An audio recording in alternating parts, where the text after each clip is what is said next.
Hello and welcome to the my YouTube channel power of Rahul sir. तो कैसे हैं आप? उम्मीद है अच्छे होंगे। और आज हम करने जा रहे हैं रिस्पायरेशन का लेक्चर नंबर 2। और आज सीखेंगे हम रिस्पायरेटरी सिस्टम के बारे में। क्या सीखेंगे?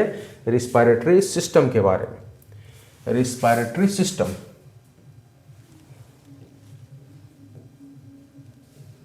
रिस्पायरेटरी सिस्टम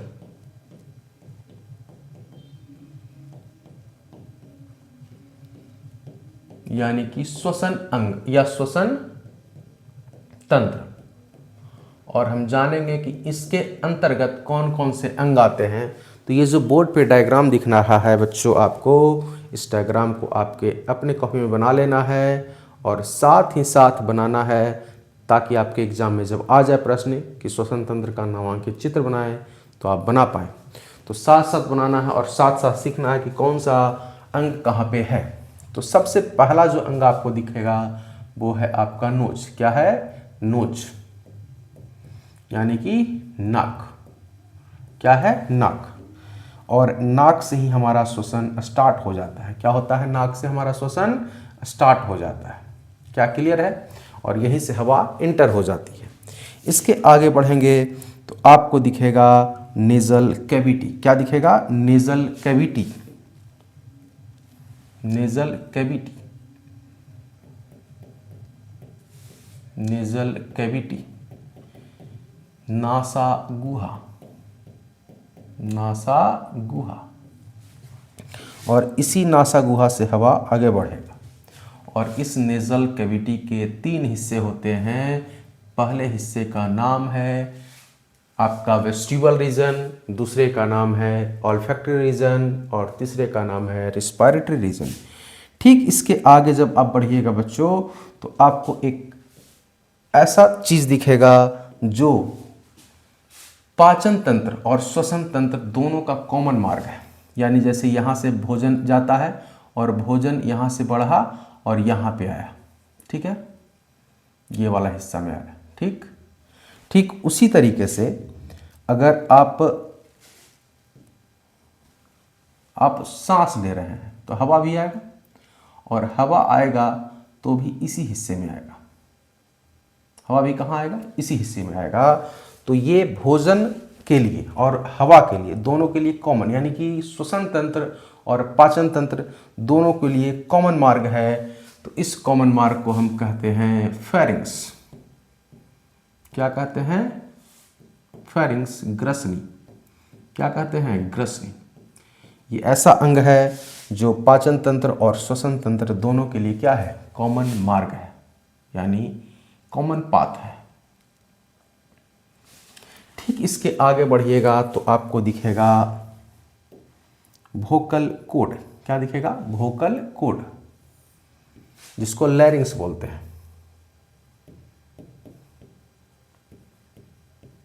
वोकल कॉर्ड, स्वर तंत्र या वाक तंत्र आप बोल सकते हैं इसको। क्या बोल सकते हैं? स्वर तंत्र या वाक तंत्र आप इसे बोल सकते हैं, क्योंकि ये हमारा साउंड उत्पन्न करने का काम करता है। इसके आगे जब आप बढ़िएगा तो ये आपका हो गया ट्रैकिया, श्वसन नली, श्वसन नली। और यहीं से हवा कहाँ जाएगा? लंग्स के अंदर जाएगा। और ये श्वसन नली बच्चों आगे चल करके 2 ब्रांच में बढ़ जाते हैं। कितने ब्रांच में बढ़ जाते हैं? 2 ब्रांच में बढ़ जाते हैं। आप देख पा रहे होंगे कि ये श्वसन नली जब आगे चला है तो एक ब्रांच ये और एक ब्रांच ये बट गया है। तो ये जो ब्रांच बटा है ना बच्चों, इस ब्रांच को ही हम कहते हैं ब्रोंकस। क्या बोलते हैं? Broca's, Broca's. क्या बोलेंगे? ब्रोकस। ठीक है, ये ब्रोकस। और यही ब्रोकस जब लंग्स के अंदर हिल जाता है, यानी लंग्स के अंदर चला जाता है, तो ढेर सारे छोटे छोटे ब्रांचेज बन जाते हैं। ढेर सारे क्या होते हैं? छोटे छोटे ब्रांचेज बन जाते हैं। और ये ढेर सारे जब ब्रांचेज बन जाएंगे ना तो इन्हीं ब्रांच को हम कहते हैं ब्रोंकियोल्स। क्या कहते हैं? ब्रोंकियोल्स।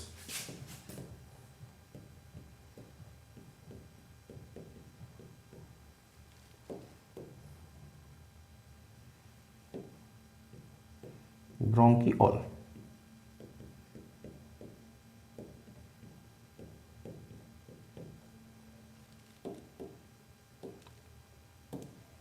इसे कहते हैं ब्रोंकियोल।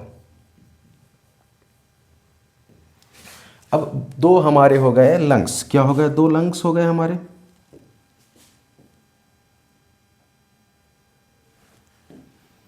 एक लंग्स ये और एक लंग्स ये, लंग्स हो गई है, यानी फेफड़ा। ये भी हमारा क्या हो गया? फेफड़ा। और ये हमारा डायफ्राम हो गया, जो फेफड़े को एरिया प्रोवाइड करता है। डायफ्राम। क्लियर है? तो यहां तक नोट करें, उसके बाद बढ़ेंगे आगे। इस फिगर को आप अपने कॉपी में बनाएंगे, तब बढ़ेंगे हम आगे।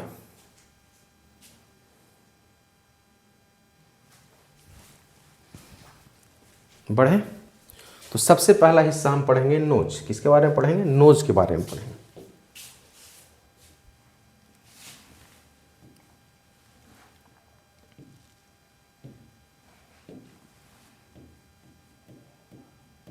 नोज यानी कि नाक।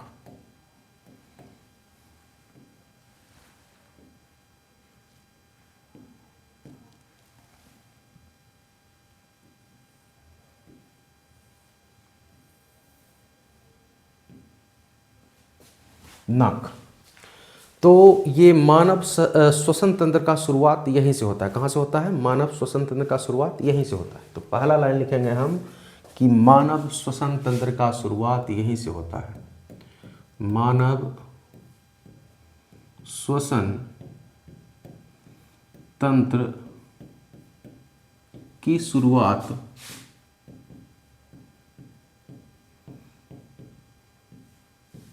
यहीं से होता है।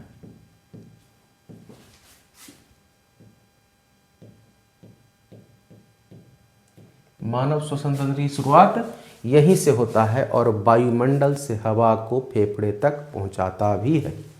तो लिखेंगे यह वायुमंडल से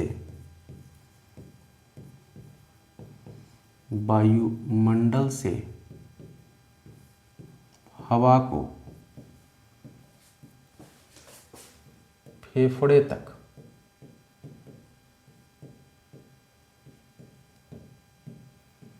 पहुंचाता है और फेफड़े की हवा बाहर भी करता है, और फेफड़े की हवा बाहर निकालता है, बाहर निकालता है। अब यहाँ पे हम हवा क्यों लिख रहे हैं? क्योंकि इस हवा के अंदर कार्बन डाइऑक्साइड भी है, ऑक्सीजन भी है, नाइट्रोजन भी है और अन्य सारी गैसेस हैं।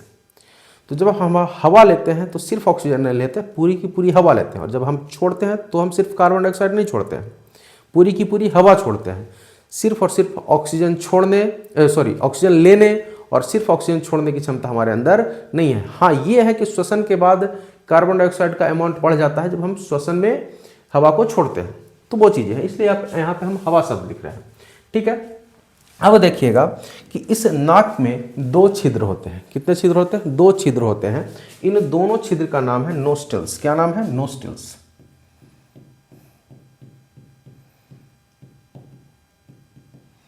और इसे बोलते हैं नथुना। क्या बोलते हैं? नथुना, या नाक का छेद। नाक का छेद। नाक का छेद जो है बच्चों, इससे ही हम हवा लेते हैं और छोड़ते हैं। यानी एयर कहाँ जाता है? एयर अंदर जाता है, इसी से, नोस्ट्रिल से अंदर जाता है। ठीक है। और हवा बाहर आता है, और इस हवा में CO2 का अमाउंट क्या होता है? ज़्यादा होता है। जब हम हवा लेते हैं तो O2 का अमाउंट ज़्यादा होता है, जब हवा छोड़ते हैं तो CO2 का अमाउंट ज़्यादा होता है। तो हवा बाहर करते हैं, एयर बाहर करते हैं।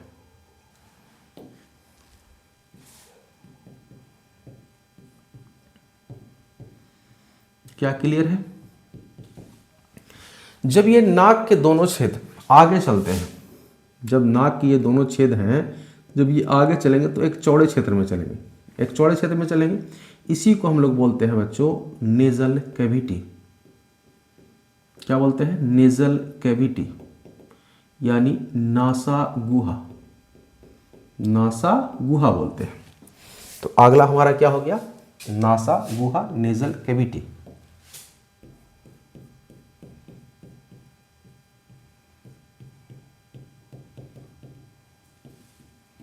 नासा गुहा। इस नासा गुहा में क्या लिखेंगे? ये पूरा का पूरा आपका क्या है? नासा गुहा। ये पूरा जो क्षेत्र है नाक का, ये जो दोनों तरफ क्षेत्र है, ये वाला पूरा, ये आपका नेजल कैविटी है। तो नेजल कैविटी में क्या लिखेंगे कि नाक के दोनों छिद्र पीछे जाकर एक चौड़े क्षेत्र में खुलते हैं। नाक के दोनों छिद्र पीछे जाकर एक चौड़े क्षेत्र में खुलते हैं, जिसे नासा गुहा कहते हैं। नाक के दोनों छिद्र, नाक के दोनों छिद्र पीछे जाकर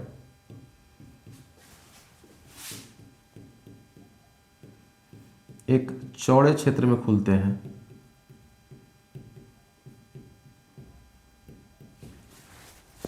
क्षेत्र में खुलते हैं,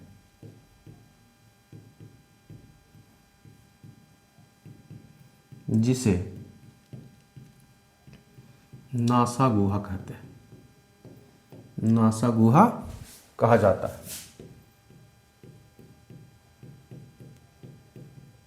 फिगर भी आप देख सकते हैं, फिगर भी आपको दिखेगा, ये वाला क्षेत्र, ये वाला क्षेत्र आपको, ये क्षेत्र क्या है? आपका नासा गुहा है। अब बढ़ते हैं कि नासा गुहा के 3 हिस्से हैं। कितने हिस्से हैं? नासा गुहा के 3 हिस्से हैं।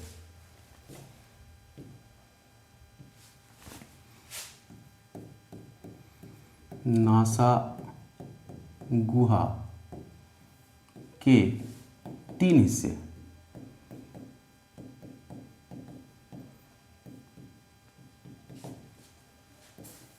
पहले आप ये नोट कर लीजिए।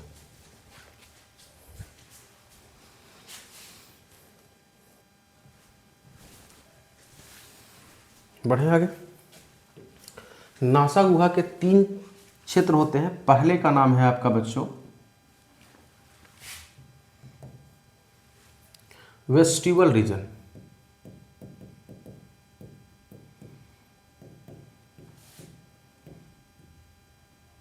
क्या नाम है? Vestibule region. यहां पे नेजल हेयर पाए जाते हैं। क्या पाए जाते हैं? Nasal hair. यहां पर नाक के बाल, नाक के बाल,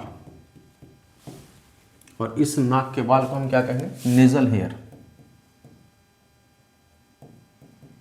नाक के बाल पाए जाते हैं, सॉरी, यहां पर नाक के बाल पाए जाते हैं। नाक के बाल पाए जाते हैं,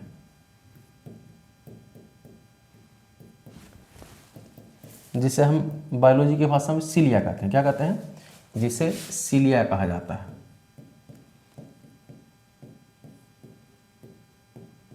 क्या कहा जाता है? सीलिया कहा जाता है। तो आप देख रहे होंगे यहाँ पे कि जैसे ही जस्ट अंदर जाएंगे दोनों छेद में, तो नाक के बाल पाए जाते हैं, और इसे क्या कहेंगे? सीलिया कहेंगे। ये हवा को छानने का काम करता है। क्या करता है? हवा को छानने का काम करता है। हवा को छानने का काम करता है।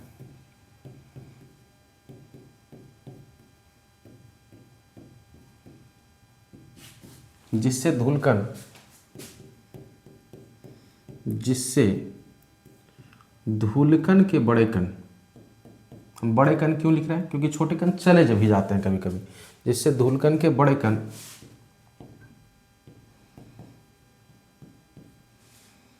फेफड़े तक नहीं पहुंच पाते, फेफड़े या श्वास नली तक नहीं पहुंच पाते, नहीं पहुंच पाते। पहुंच जाएंगे तो बहुत सारे बीमारी जनरेट कर देगा। ठीक है। और इसीलिए इसे हम इस क्षेत्र को क्या कहते हैं, नेचुरल मास्क कहते हैं। क्या कहते हैं, नेचुरल मास्क। इसीलिए इस क्षेत्र को प्राकृतिक मास्क या नेचुरल मास्क, नेचुरल मास्क या प्राकृतिक मास्क कहा जाता है। इसलिए इस क्षेत्र को प्राकृतिक मास्क कहा जाता है, मास्क कहा जाता है। क्या क्लियर है? साथ ही साथ यहाँ पे एक ग्लैंड पाया जाता है, इस ग्लैंड का नाम है म्यूकस ग्लैंड। क्या नाम है? इसी क्षेत्र में म्यूकस ग्रंथि, इसी को बोलते हैं श्लेष्मा ग्रंथि। क्या बोलते हैं? श्लेष्मा ग्रंथि। श्लेष्मा ग्रंथि पाई जाती है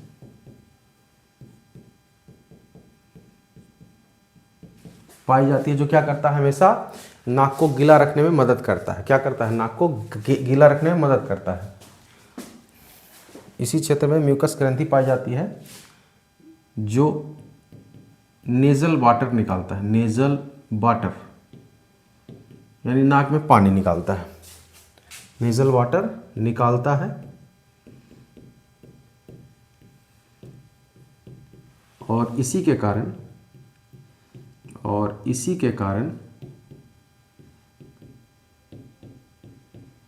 हमारा नाक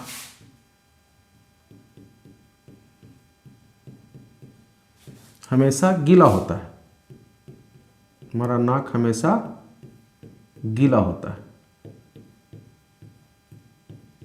क्या होता है? हमारा नाक हमेशा गीला होता है। तो अगर नेजल कैविटी के पहले क्षेत्र की बात करें तो वेस्टिबल रीजन है, और यहाँ पे नेजल हेयर पाए जाते हैं जिसे सीलिया कहा जाता है और वायु को छानने का काम करता है। साथ ही साथ अगर बात करें तो इसे नेचुरल मास्क कहा जाता है, और यहाँ पे श्लेष्मा ग्रंथि या म्यूकस ग्रंथि पाई जाती है जो नेजल वाटर निकालता है, जिससे हमारा नाक क्या होता है, हमेशा गीला रहता है।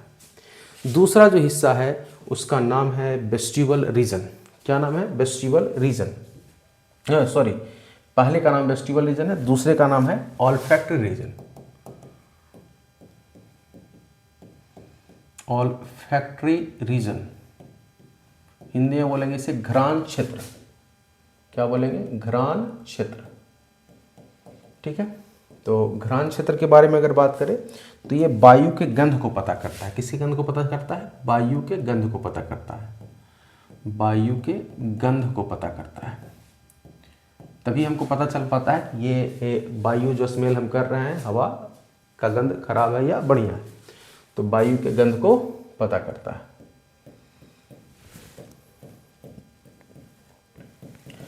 अगला जो आपका है वो है तीसरे नंबर का नेजल कैविटी का जो पार्ट है, उसका नाम है रिस्पायरेटरी रीजन।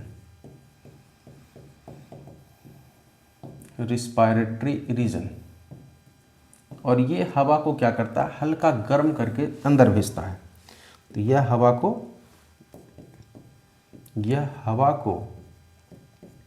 या ठंडी हवा को हल्का गर्म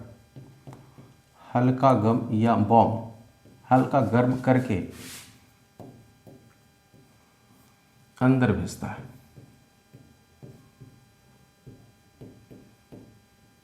अंदर भेजता है। क्या क्लियर है? तो आप नोट करेंगे, उसके बाद हम बढ़ेंगे आगे।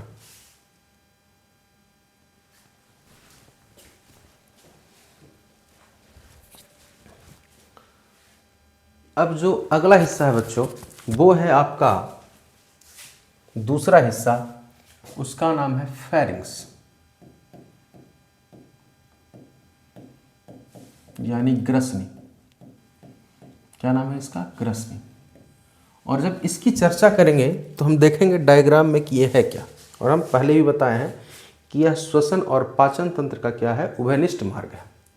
तो ये वाला हिस्सा है जहाँ से हवा भी आएगा, यहाँ पे हवा भी आएगा, और क्या आएगा, आपका भोजन भी आएगा। तो ये भोजन और श्वसन तंत्र का, भोजन तंत्र का और श्वसन तंत्र का क्या है, कॉमन पाथ है, यानी कॉमन वे है। यानी यहाँ पे लिखेंगे कि यह पाचन तंत्र और श्वसन तंत्र का उभयनिष्ठ मार्ग है। क्या लिखेंगे, यह पाचन तंत्र और श्वसन तंत्र का उभयनिष्ठ मार्ग है। यह पाचन तंत्र तथा श्वसन तंत्र का उभयनिष्ठ मार्ग,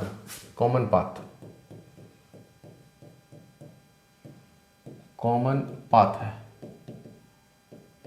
उभयनिष्ठ मार्ग है। जो तीसरा क्षेत्र था हमारा बच्चों, वो था आपका लैरिंक्स।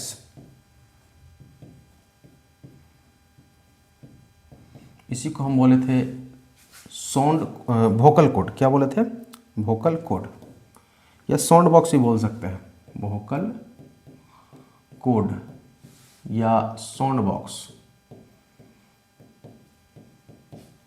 स्वर तंत्र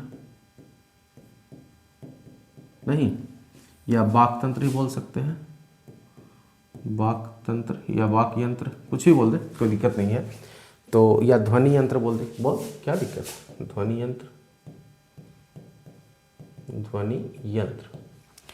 तो अगर इसकी बात करेंगे तो आप देखेंगे इमेज में, डायग्राम में क्या देखिएगा कि जब इससे आगे फेरिंग्स से आगे बढ़िएगा तो ये वाला हिस्सा आपको दिखेगा और ये हिस्सा आपका है वोकल कॉर्ड। क्या है, वोकल कॉर्ड। यानी फेरिंग्स से आगे आप बढ़िएगा तो एक हिस्सा मिलेगा वोकल कॉर्ड का, और ये जो वोकल कॉर्ड है ना, ये ठीक उसके नीचे श्वसन नली है। क्या है, ठीक इसके नीचे श्वसन नली है। देखिए, ठीक इसके नीचे श्वसन नली है। तो ये श्वसन नली से जुड़ा हुआ होता है और ये मुलायम हड्डियों से बना हुआ है। किससे बना हुआ है, मुलायम हड्डियों से, यानी उपास्थि से बना हुआ है। किससे बना है, उपास्थि से, कार्टिलेज से बना हुआ है। तो लिखेंगे यह कार्टिलेज से बना होता है, यानी उपास्थि से बना होता है। किससे बना होता है, यह उपास्थि यानी मुलायम हड्डियों से बना होता है, उपास्थि से बना होता है, उपास्थि से बना होता है। और किससे जुड़ा है, श्वसन नली से। यह श्वसन नली से जुड़ा होता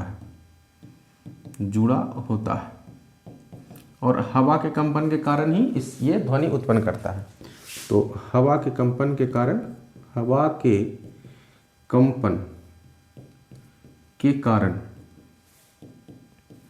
ध्वनि उत्पन्न करता है,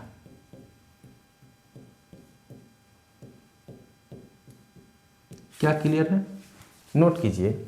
और सबसे बड़ी बात कि अगर जिस व्यक्ति का वोकल कॉर्ड बड़ा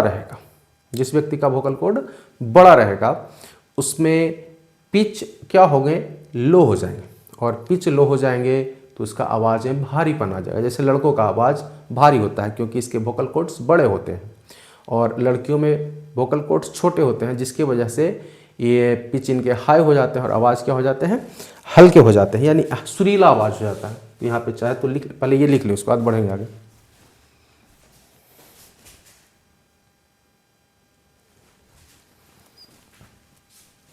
अब चलिए बात करते हैं वोकल कॉर्ड के साइज की। साइज ऑफ वोकल कॉर्ड, ठीक है, वोकल कॉर्ड की साइज। अगर बात करेंगे लड़कों की, किसकी बात करेंगे, लड़कों की, लड़कों में, किसमें, लड़कों में। तो लड़कों में वोकल कॉर्ड क्या होता है, बड़ा होता है। क्या होता है, लड़कों में साइज क्या होता है वोकल कॉर्ड का, बड़ा होता है, लगभग 20 mm के आसपास होता है। कितना होता है, 20 mm के आसपास होता है। और ये जो आप रिप्रेजेंट हमने किया है एरो ऊपर की ओर, ये बड़ा का साइन है, बड़ा दिखा रहा है कि साइज में बड़ा है। 20 mm होता है, जिसके कारण इसका पिच लो होता है। क्या होता है, pitch sound of quality, quality of sound है, यानी साउंड का क्वालिटी डिसाइड होता है। तो पिच वोकल कॉर्ड के बड़ा होने से पिच क्या हो जाता है, लो हो जाता है। आप फिजिक्स में पढ़े होंगे 9th क्लास में। तो पिच लो हो जाएगा, आवाज़ क्या हो जाएगा, भारी आ जाएगा, आवाज़ में भारीपन आ जाएगा, भारीपन। ठीक है। उसी तरह से अगर लड़कियों में बात करें, किसमें, लड़कियों में, लड़कियों में, तो लड़कियों में वोकल कॉर्ड का साइज जनरली क्या होता है, छोटा होता है, साइज क्या होता है, छोटा होता है।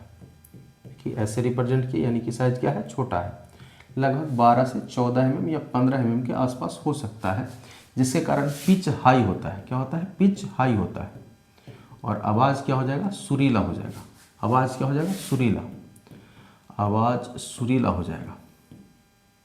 ठीक है, आवाज़ सुरीला हो जाएगा। हालांकि आवाज़ में भारीपन का कारण एक यहाँ पे एडम सेप्पल है, देखिएगा कि यहाँ पे निकला होगा ये एडम सेप्पल, तो आवाज़ में भारीपन का कारण आपका एडम सेप्पल भी है। तो आप लिख सकते हैं यहाँ पे नोट में कि आवाज़ में भारीपन का कारण, आवाज़ में भारीपन का कारण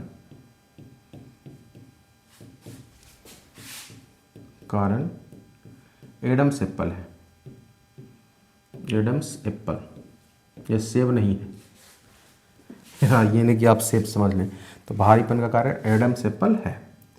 साथ ही साथ कभी कभी प्रश्न आपसे पूछा जाता है, हालांकि बोर्ड एग्जाम में तो नहीं, लेकिन कम्पिटिटिव एग्जाम में लोग पूछ देते हैं, लोग नहीं, एग्ज़ाम जो ले रहा है वो पूछ देता है कि चिड़ियों के वॉइस बॉक्स को क्या कहते हैं। तो चिड़ियों के वॉइस बॉक्स को कहते हैं सिरिंग्स। क्या बोलते हैं, सिरिंग्स। तो नोट नंबर 2 में लिख देंगे कि चिड़ियों का वॉइस बॉक्स, चिड़ियों का वॉइस बॉक्स सिरिंग्स कहलाता है।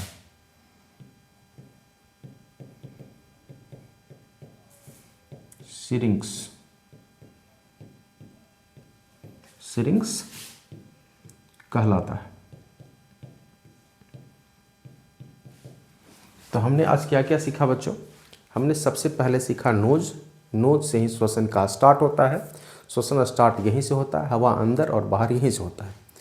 सबसे पहले हमने सीखा नोस्ट्रिल्स, नोस्ट्रिल से हवा अंदर जाएगा और बाहर आएगा। ये नाक में 2 छेद हैं नोस्ट्रिल्स। आगे ये नोस्ट्रिल्स बढ़ जाते हैं नेजल कैविटी में, और इसके 3 क्षेत्र हैं।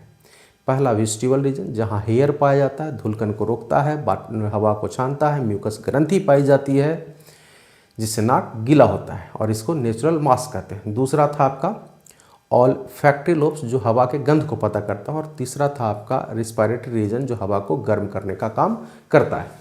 उसके बाद हमने सीखा कि फेरिंग्स ये पाचन तंत्र और श्वसन तंत्र का कॉमन हिस्सा है। उसके बाद हमने सीखा वोकल कॉर्ड, ये श्वास नली से जुड़ा हुआ है और उपास्थियों से ढका हुआ है, और हवा के कंपन से आवाज़ उत्पन्न करता है। लड़कों में इसका साइज बड़ा होता है, जिसके कारण उसकी आवाज़ में भारीपन आते हैं। लड़कियों में साइज छोटा है, जिसकी आवाज़ इसके सुरीले होते हैं। और आवाज़ का भारीपन एडम्स एप्पल पे डिपेंड करता है, और चिड़ियों का वॉइस बॉक्स सिरिंग्स कहलाता है।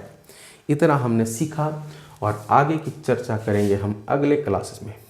कहाँ करेंगे, अगले क्लास में। यानी हमने कहाँ तक चर्चा कर लिया, ये चर्चा किया, ये किया, और ये किया, और ये किया। तो अगले दिन से हम ट्रैक क्या की ओर बढ़ेंगे, और साथ ही साथ एपीग्लॉटिस और ग्लॉटिस के बारे में भी अगले लेक्चर में बात करेंगे। तो ज़्यादा टेंशन नहीं लेना है, पढ़ाई को बढ़िया से करना है, और फेयर बढ़िया से बनाना है। अगर इतना आप कर लेते हैं, हमारे बोर्ड के कार्य को पूरा आप कर लेते हैं, तो आपको एग्ज़ाम में कहीं दिक्कत होने वाला नहीं है। तो मिलेंगे आपसे अगले वीडियो में, तब तक के लिए धन्यवाद। जय हिंद।